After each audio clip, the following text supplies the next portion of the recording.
정부와 여당이 2차 긴급 재난지원금을 취약계층에 선별적으로 지급하기로 확정했습니다. 피해가 크게 발생하는 계층을 중심으로 맞춤형 지원 방안을 마련하겠습니다. 이재명 경기도지사는 정부 결정을 수용하겠다면서도 선별 지원에 우려를 표시했습니다. 예, 2차 재난지원금 주느냐 마느냐 그 자체보다도 누구를 주느냐를 놓고 뜨거웠는데요. 결국은 어제 당정청이 모여서 선별 지급으로 결론을 내렸습니다.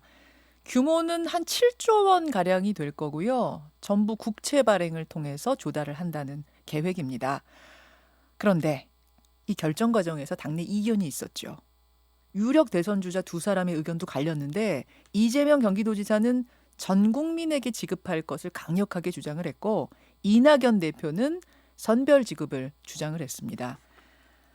이 과정에서 이재명 지사와 뜨거운 설전을 벌인 최고위원도 있었어요. 바로 신동근 최고위원. 자, 지금부터 2차 재난지원금 선별 지급으로 최종 결정이 된 이 이유도 좀 들어보고 과정도 들어보고 신동근 최고위원 만나보죠. 신 최고위원님 나와 계십니까? 예, 반갑습니다. 안녕하세요. 신동근입니다. 예.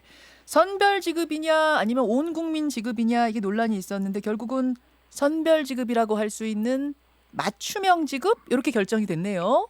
예, 맞습니다. 예. 어제 말씀하신 것처럼 고위 당정 협의회에서 그렇게 결정을 했죠. 맞춤형 지급 쪽으로 최종 결론을 내린 어떤 이유는 뭘까요? 저는 이게 이제 지나치게 말하자면 코로나19나 또 수재로 인해서 어려움에 처한 분에게 생활지원금을 일시적으로 주는 거 아니겠습니까? 네. 지금. 근데 이 문제를 가지고 저는 보편복지냐 선별복지냐 또는 뭐 심지어는 더 나아가서 기본소득이냐 이렇게까지 확장시키는 건 저는 지금의 논란의 이슈에 맞지 않다 이렇게 보이고요. 오히려 더 저는 그런 문제의 핵심을 벗어나서 논쟁만 일으킨다 이런 생각을 가지고 있고 지금 선별 지급이냐 이제 이런 얘기를 하셨는데 맞춤형이라고 하는 것은 아까 말씀하신 기준에 보더라도 네네. 기존에 논의되던 전체 국민에게 지급이냐 또는 뭐 소득 몇 프로에게 주느냐라는 논의가 아니고 더 큰 어려움을 당한 특정 직군, 특정 대상에 대한 맞춤형 지원 체계라고 보시면 될 것 같습니다. 그러면은 그래서 누가 얼마나 받게 되는 건가요? 이 맞춤형 지급에 따르면? 예. 그게 이제 대상이 여러 대상들이 있는데요. 우선 첫째로는 가장 지금 피해를 1차로 보는 분들이 소상공인들 아니겠습니까? 그죠? 네, 그렇죠. 예. 그래서 이제 소상공인들에 대한 대책이 일단 있게 되겠고요. 예. 특히 이제 보시면 지금 특수 형태 근로 종사자와 또 프리랜서 취약계층이 있고요. 예. 또 사회적 거리두기를 하면서 12개의 고위험군에 대해서는 업종에 대해서 말하자면 영업금지를 시켰거든요. 그렇죠. 그럼 거기에 대해 지원을 안 할 수가 저기 없는 거죠. 그죠? 그런 것들. 그런 문제가 있고 또 그래서 이제 얼마나 더 줄 것인가 부분은 저희가 지난번에는 4인 가족으로 해서 누구나에게 다 4인 가진 기준으로 해서 100만 원 주지 않았습니까? 최대 그죠? 100만 원. 그렇죠. 예, 그렇죠. 이번에 이제 2배까지 200만 원까지도 늘어날 수 있다 이렇게 보이고요. 최대 200만 원. 예. 그러니까 말하자면 더 필요한 대상에게 더 두텁게 주겠다는 거고요. 상황에 따라서 그분이 처한 상황에 따라서 그러면 액수도 다 다른 거예요. 최대는 200으로 하고. 예. 뭐 가족이 많거나 또 피해를 더 크게 당한 업종은 더 줄 수도 있고 그렇게 거기에 대한 기준과 원칙은 아마 조만간 발표할 걸로 알고 있습니다. 지금 확정된 건 아니라서요. 피해가 큰 소상공인과 자영업자, 청년, 특수형태 근로종사자, 실업자 같은 고용 취약계층 그리고 저소득층 이렇게 대상으로 지금 발표를 하셨군요.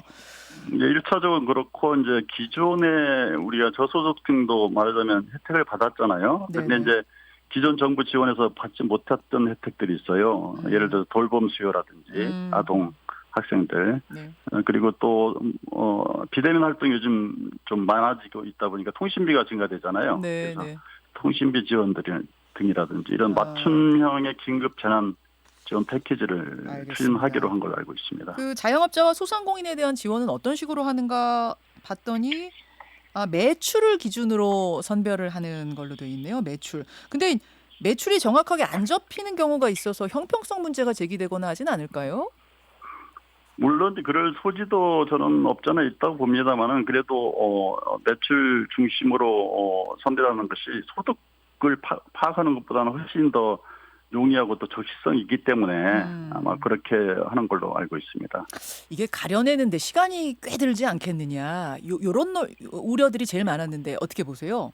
그렇지는 않습니다. 왜냐하면 지금 우리가 취약계층에 대한 지급은 실질적인 행정비용이라든지 시간이 소요되지 않고 왜 그러냐면 이미 각종 복지 정책을 집행하는 과정이 대부분 취약층에 대한 지원이었거든요. 이미 기존에 있던 복지 정책을 위해서 구별해 놓은 것들이 있다. 그럼요. 그래서 그 시스템이 있기 때문에 이제 과거에 우리가 이제 아동복지 수당을 지급할 때 100%가 아니고 그 당시에 90%만 지급한다는 얘기가 있지 않았습니까? 그랬죠. 10% 상위는 빼고. 예. 그랬을 때는 이제 상위 10%에 대한 것을 선별하는 것은 그 돈이 많지도 않으면서 또 거기에 대한 자료가 충분치 않았어요. 그러니까 괜히 시간만 보내고 훨씬 더 경제적으로도 행정비용이 많이 든다 이런 논의였는데 이번에는 그렇지 않죠. 그리고 아까 말씀드린 것처럼 소상공인이나 자영업자들은 어쨌든 간에 지금 우리가 세금을 부과하는 것도 매출 기준을 부과하지 않습니까? 그죠? 그렇다면 이걸 부정해버리면 지금 세금도 전부 다 형평성이 없이 걷고 있다 이렇게 볼 수밖에 없기 때문에. 생각보다 시간 그렇게 오래 걸리지 않을 것이다. 그러면 추석 연휴가 9월 30일부터잖아요. 그 전까지 되겠습니까? 지급이? 저는 아무래도 이제 우리가 이게 저소득층에 대한 지원 대책이면서 동시에 또 어떻게 보면 소비 신작을 통한 경제 활성화 대책이기도 하잖아요, 그렇죠? 그렇죠. 그렇기 때문에 아무래도 추석 대목 전해 주는 것이 저는 훨씬 더 큰 효과를 가질 수가 있다 이렇게 보고요. 그렇기 때문에 지금 저희가 그렇게 하려면 두 가지가 필요하잖아요. 하나는 일단 추경을 빨리 통과시켜야 될 거고, 그죠? 그 과정에서 또 지급해야 할 기준과 또 선발 대상과 원칙을 정해야 될 거고, 그죠? 대상을 정해야 될 것이고. 그 문제를 저는 적어도 이제 9월 동시적으로 추진해서 9월 중순 정도까지는 어느 정도 결정을 해야 추석 때 지급이 될 수 있겠죠. 뭐 가능할 거라고 보시고요. 예.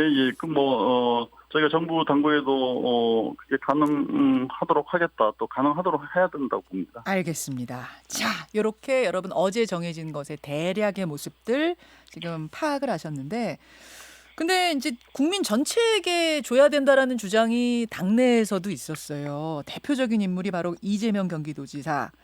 주말 사이 SNS에 올린 글이 크게 화제가 됐습니다. 물론 이번 결정에 성실히 따를 것이다라고 다짐을 하면서도, 그러니까 전제를 하면서도 문제가 있다는 건 분명하게 지적을 하셨더라고요. 뭐라고 했냐면 문재인 정부와 민주당에 대한 원망과 배신감이 불길처럼 퍼져가는 것이 뚜렷이 보인다. 강제당한 차별이 가져올 후폭풍이 너무 두렵다. 또 불환빈 환불균, 이 논어의 한 구절이죠. 이 한 구절을 언급을 하면서 백성은 가난보다도 불공정에 분노한다. 이런 내용도 SNS에 들어있어요. 보셨죠? 예, 자세히는 보지 않았지만 언론을 통해서 이렇게 알고 있습니다. 어떻게 받아들이십니까? 이 지적은?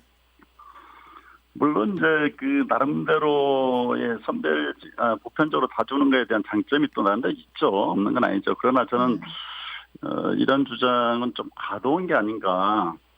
말하자면 그 소비진작 효과는 총액에 의해서 결정되거든요. 그리고 방식에 의해서. 그러니까 예를 들어서 똑같은 돈을 예를 들어서 100억을 준다. 그러면 그 100억을 편성하느냐 아니면 200억을 편성하느냐에 따라서 추경의 효과는 달라지는 거고요. 예. 그렇지 않습니까? 그러니까 보편으로 지급하느냐 선별형으로 지급하느냐에 상관없이 그 총액이 얼마나 되느냐. 그다음에 또 하나는 그걸 현금으로 주느냐 또는 상품감이나 지역 화폐를 줌으로써 지역 상권 활성화를 주느냐 이런 방식에 따라 달라지는 거거든요. 총액은 어차피 같다. 그렇죠. 그러니까 10만 원씩 전 국민에게 주느냐 아니면은 굉장히 더 어려운 분들을 선별해서 그분들에게 더 많이 주느냐 해도 어쨌든 총액은 같다. 풀리는 총액은 같고요. 그렇기 때문에 이제 대신에 총액이 같은데 현금으로 주면 자산이 있는 분들이 이걸 저축을 해버려 쓰질 않고. 그렇죠. 그렇기 때문에 저희가 소상공인들을 살리기 위해서 지역화폐를 쓰는 거고요. 예. 그런데 또 이런 게 있습니다. 말하자면 연봉이 1억인 분에게 돈을 10만 원을 주는 것과 또 저소득층에게 10만 원을 주는 건 저는 소비신작 효과가 다르다고 봅니다. 무슨 얘기냐면 1억 연봉인 분은 실질적으로 자기가 쓰는 카드 대신에 10만 원 준 상품권을 그냥 쓰는 거고요. 그러니까 이게 소비가 증가되는 게 아니고 소비 대체 효과만 있는 겁니다. 원래 쓸 걸 그냥 그걸로 쓰는 그렇죠, 것이다. 그 그렇죠. 말씀이시죠? 그러나 이제 예, 그 저소득층의 경우에는 쓸 돈 자체가 없어요. 예, 예. 그렇기 때문에 10만 원을 지급하면 이게 소비 진작 효과가 바로 생기는 것이죠. 이런 그러니까 경제적 총액에 의해서 경제적 효과는 같을 수도 있고 오히려 소비 한계 성향이 높은 저소득층에 주는 것이 오히려 소비 활성화 효과에 더 크다 이렇게 보이고요. 그다음에 두 번째는 이왕 주면서 이게 이제 소비 효과뿐만 아니고 말하자면 복지 정책이라 하면 그게 결과적으로는 불평등 완화에 도움이 되냐는 것을 판단해야 되거든요. 이게 복지 국가의 원리가 뭐겠습니까?